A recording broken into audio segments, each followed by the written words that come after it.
We packed lunches for the people who couldn't come down and eat, like the dentists and the doctors and the chiropractors and everybody else who was too busy to come eat. And it was really a great feeling because I was helping them, and just to watch all these people come together to help the people who really needed the help was pretty fantastic.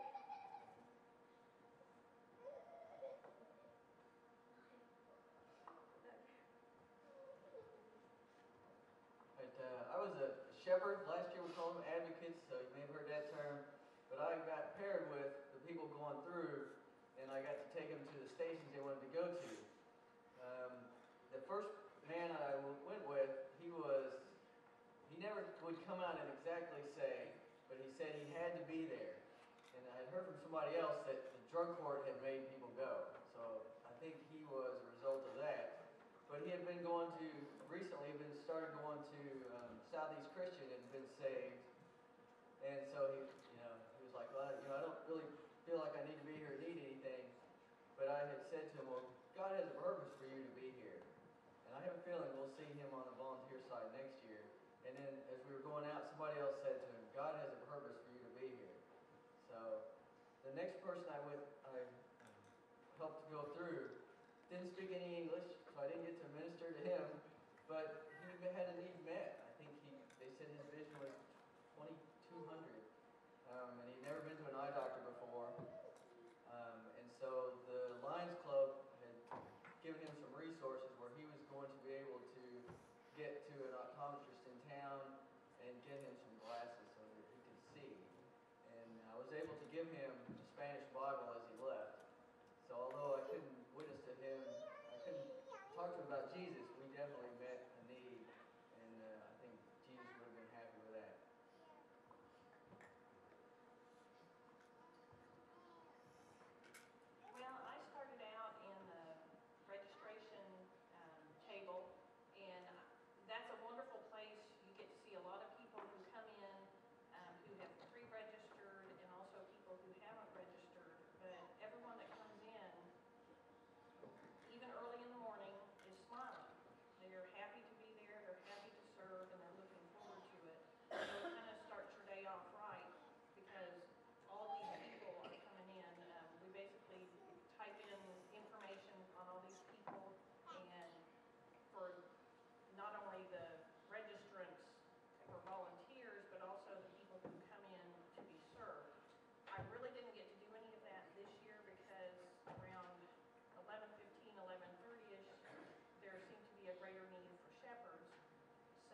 even had a patient, if their needs were greater, we had one patient with a frozen shoulder.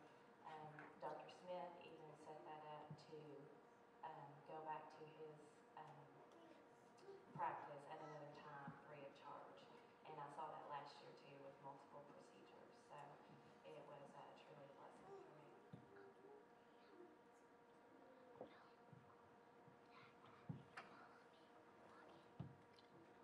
I worked in the clothing.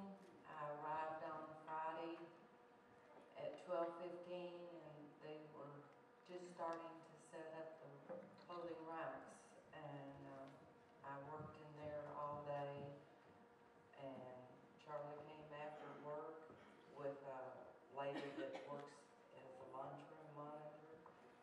Cassie is her name. In his costume. That's a private joke. I had on my uniform. She called it a costume. Madison called it a costume.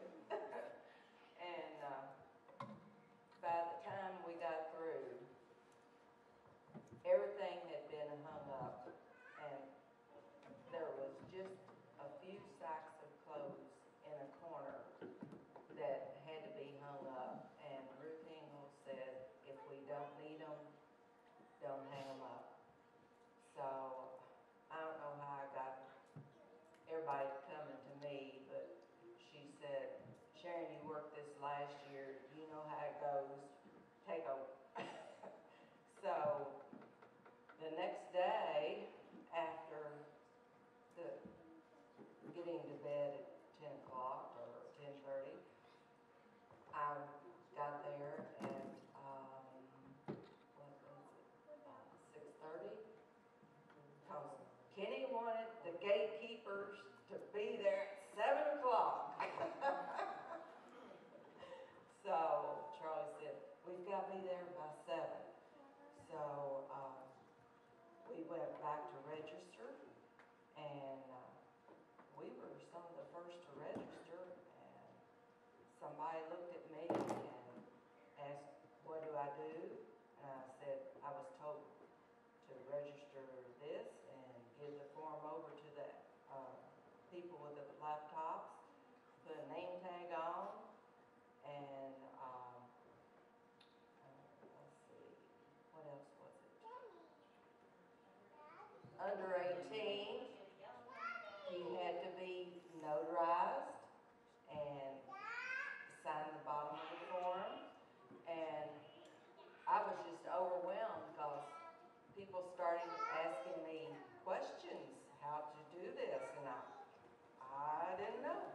But I think God placed me there. I stepped up to the plate, and I needed help. And I said, Edith, help. And she came over, and she said, what do you need, Sharon? And I said, do this, put the paper on the clipboards, and give the people a name tag and ask them if they're a volunteer or shepherd or whatever. They had green for translators and gatekeepers, and everybody else got white. A full card to put in a name tag, and the people in the kitchen got the clips. Get the clip names because they didn't want the food falling in. And I commend Edith for stepping up and helping me with that because I didn't know what to do, but I heard the calling. And I did running around most of the day. I didn't stay in the clothing area. The lady from the Sentinel News was there taking pictures, and she wanted to know where's the food. And I saw her taking pictures of the clothing section, and she said, last year the food was in here. I said, well, just come on with me. I'll just take you over there. And we had a group observing our clinic,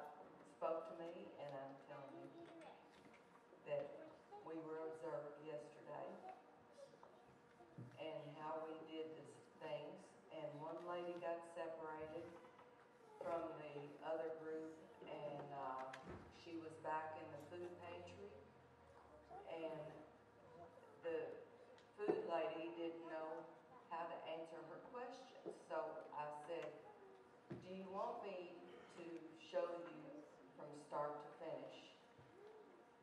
And I started out with Peggy, and she answered questions. She found a minute, answered questions.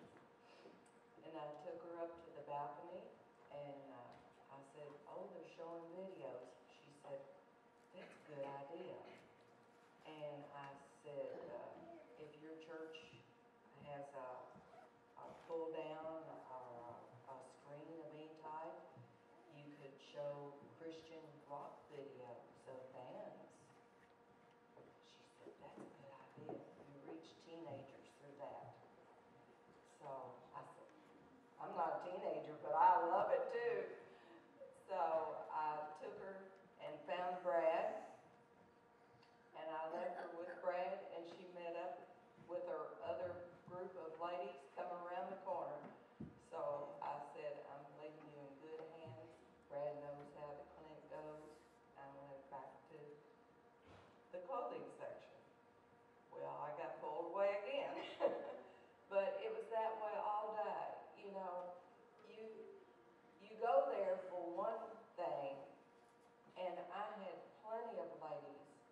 I can't name the names, but they were just wonderful, helping in the clothing section. More ladies helped this year than last year. And I'll give the microphone up one of these days.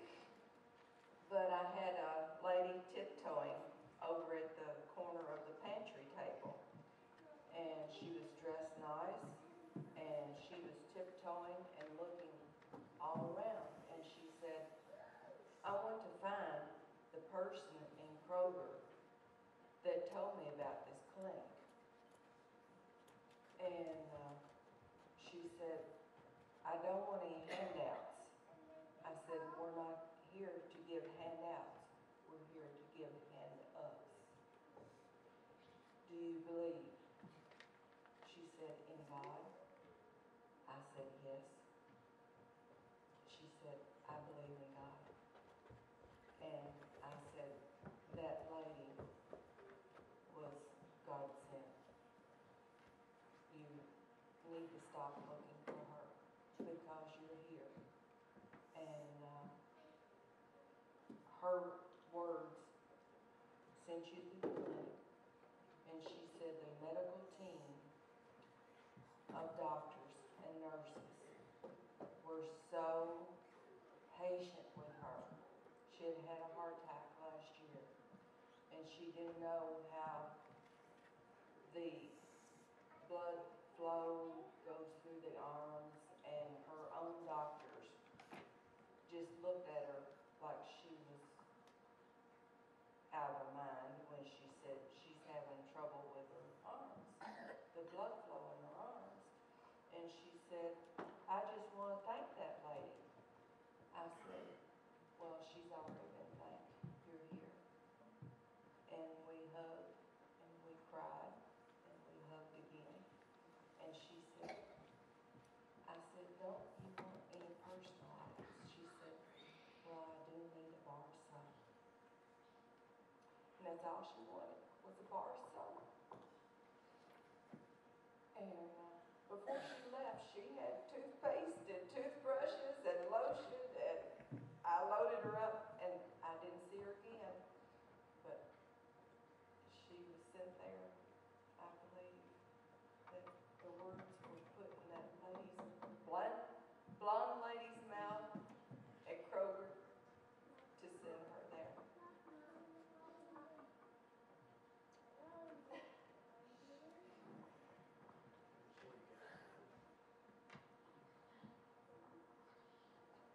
Well, I feel real fortunate, thanks to Brother Kenny. Friday night I was adopted as a gatekeeper. And I wondered, what's going to happen now? You know, what do I do?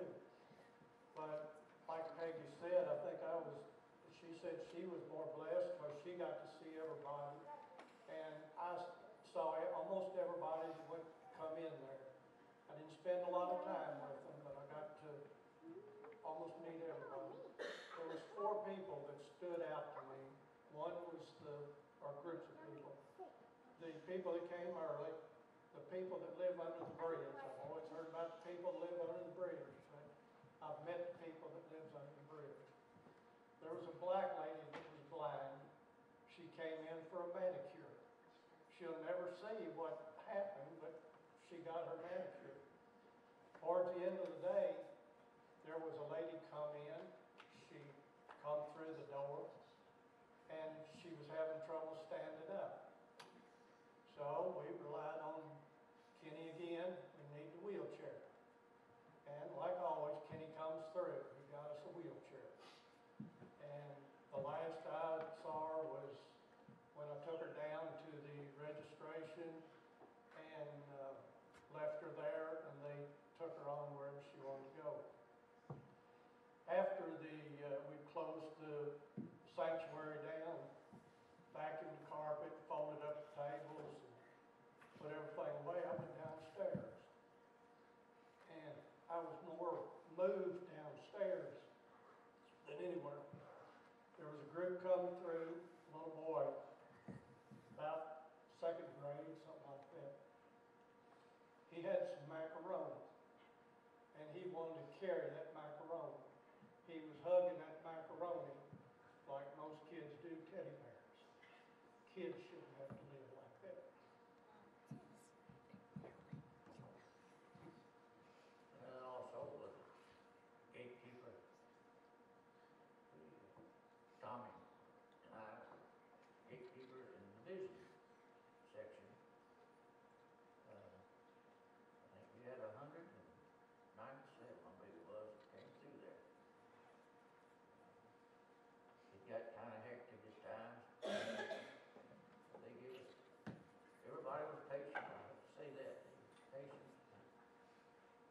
Stood by and they got up to about 30, 40 minutes waiting time before they could get in. Well, they sat in there and talked. It all seemed like they had a good time. Everybody patient and everything.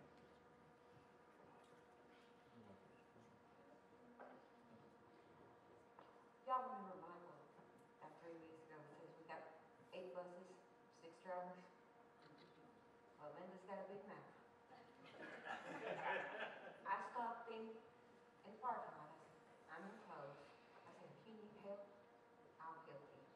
Well, I didn't hear from the driver. I said, I'll have to drive the bus or the van. He called on Wednesday night and says, can you still do it? And I said, what? Who is this? He says, Michael. He says, I need a bus driver. I said, yes. Well, I'm pleased he took him to the dentist office. And you all wouldn't believe the shape that some of them were in. It was pitiful. But they were smiling when they got back on the bus. They got what they wanted. But Michael, I think you need to give praise to him. He was wonderful. Amen.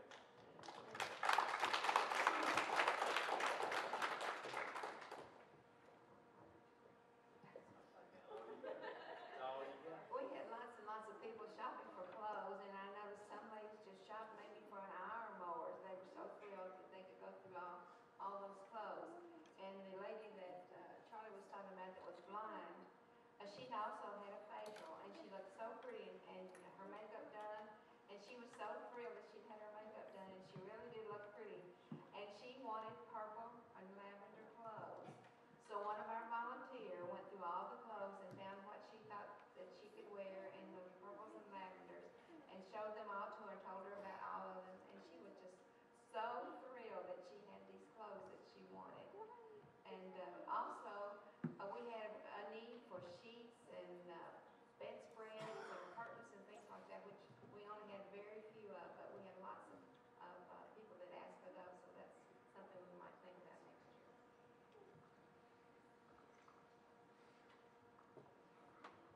When I first got into this, Kenny took me up and showed me all night. This is where you're going to be. This is what you're going to do. Kind of laid it out. Well, we kind of figured it out, you know. But after we got into it, we found out there's a lot more to it than really what we said. But it was a great day. It was a good spiritual day, and we learned a lot of things, and we saw a lot of people. and it was something that is hard to describe really exactly what you really did do, what you did see. And then I kind of walked around a few times and saw some of the other people working and some of the people that was doing other things. It really was impressive to see the actions and the things that we was doing. We have other people that was not able to get what they wanted or wasn't able to do it. So it was a great day, and I look forward to doing it again next year. Well, we know where you'll be. God is good, amen? No. I was the coordinator of the prayer group and prayer room, and certainly we believe in the power of prayer and that God answers prayers. And we've been praying for several months for the clinic, and certainly God has answered those prayers. We had the 40 days of prayer. We had some different prayer meeting groups each month, and in the prayer room was some people that have been there before, and certainly the Lord has blessed them as prayer warriors. And if you spend a few minutes in the prayer room, I think you would probably feel the presence of God if you came in there. We prayed from the time we started till the time it was over, and probably had 85 cards that we prayed over, concerns of people that came through the clinic. Some of them had several different names and requests written on those cards. We also had individual concerns that were brought in. I know Michael brought a concern to us to pray for a lady that was in serious condition, was taken to have some teeth pulled, I believe. Eric gave us a name to pray for a young man here on Pea Ridge. Actually family just lost a baby and a stillborn child, a Brenner family, so certainly want to remember them. We had a few families that came in just to pray with, and the concerns of the people this year, family, pray for my family. Certainly must have been a lot of Hispanic people who wanted to pray for their family back in Mexico and those in certain dangerous situations back where some of their family members live. I know a lot of them take money and send back home to support people there. Jobs, gasoline, being able to drive, those were certainly concerns for people to pray for. And we just spent a lot of time in prayer for the different concerns that the people had. And certainly we know the Lord's blessed the clinic already, and we can see the blessings that we received already from what has transpired. And one thing I did hear a lady say on the way out, people have to dedicate their time, and it's hard to get people to say on Saturday, to be away from jobs and lose a payday to come be a part of the clinic, whether it's doctors or I know Teresa had some people in the spa there, and they lose money for a day when they say they're coming. They got to take off, and I know many of us, or many of you, I'm retired, but many of you took off jobs and missed days of work and stuff like that, and certainly the Lord certainly will bless you for that. But a lady did say, I missed a day of work, but I love doing this, and if I can financially be able to do it, I'm going to take off and do it, and because I want to. And that I think that's a sentiment of a lot of people that worked, that served, and those are some of the things that we did in the prayer room, and I was certainly blessed by being there, and just appreciate your support. Thank you.